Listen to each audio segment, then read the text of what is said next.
Welcome to The Explainer. Today, we're diving into something called Advanced Yoga Practices, or AYP. Think of it as a practical, open-source framework for unlocking the incredible potential that's already inside each and every one of us. But before we get into the nuts and bolts, let's just start with a question. One that really gets to the heart of what we're all looking for. What if, underneath all the noise and chaos of daily life, there was a source of unshakable peace, of limitless creativity, and you could tap into it whenever you wanted? For centuries, ancient wisdom has been pointing to this exact idea. But this inner stillness, it isn't some empty void. It's a wellspring of genius, the same source that people like Einstein and Mozart tapped into.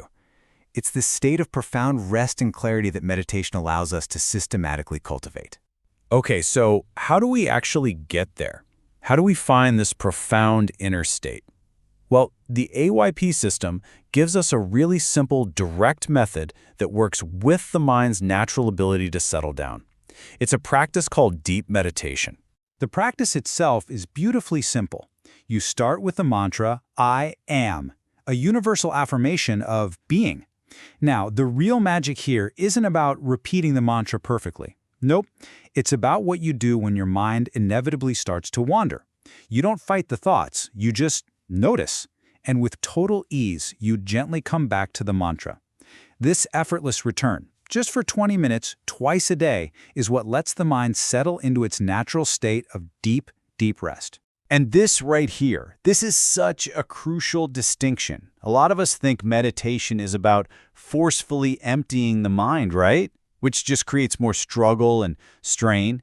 This method is the complete opposite. It's not about control, it's about letting go. You just gently favor the mantra. Every single time you come back to it, you're effortlessly diving back toward that silent source. Your thoughts are no longer the enemy, they're just part of the process. So once you begin this process of letting go, something pretty profound starts to happen. But, and this is really important, the journey inward isn't always a straight line of pure bliss. You're actually starting a deep, deep cleansing of your entire nervous system. This analogy of a dirty pipe is just perfect. Seriously, think about it. Daily meditation is like gently flushing your own nervous system with pure water. All that accumulated gunk, lifetimes of stress, old patterns, energetic blockages, it all starts to get washed away. It's a gradual process, for sure, but an incredibly powerful one. So, that leads to a really important question for anyone on a path like this. If we're releasing lifetimes of obstructions, what's that going to feel like?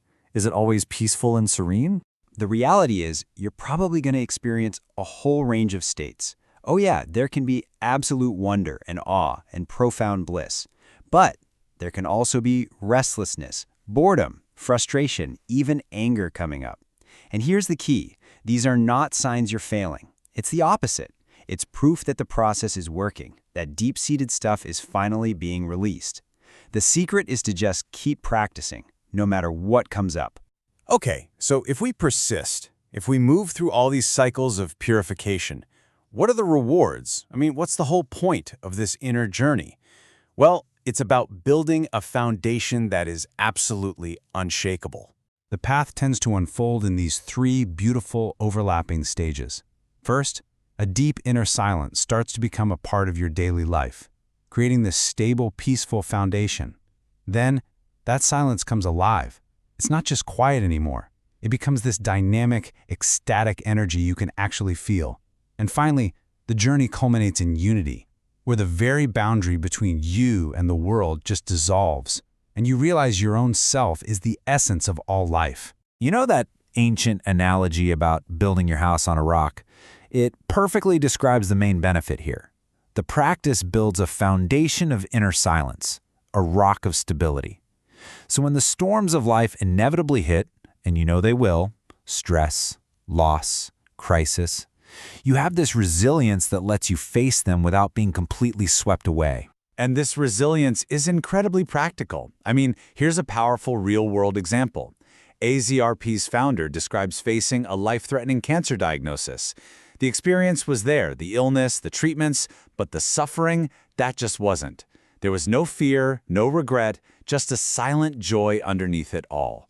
That is the house built on rock. It's freedom from suffering no matter what life throws at you. Okay, this brings us to what is maybe the most empowering and central idea in this entire system. Who guides you on this profound journey? Who tells you what to do and when to do it? The answer is you do. A key skill you develop is something called self-pacing. With all this powerful knowledge out there, it's so important to listen to your own system.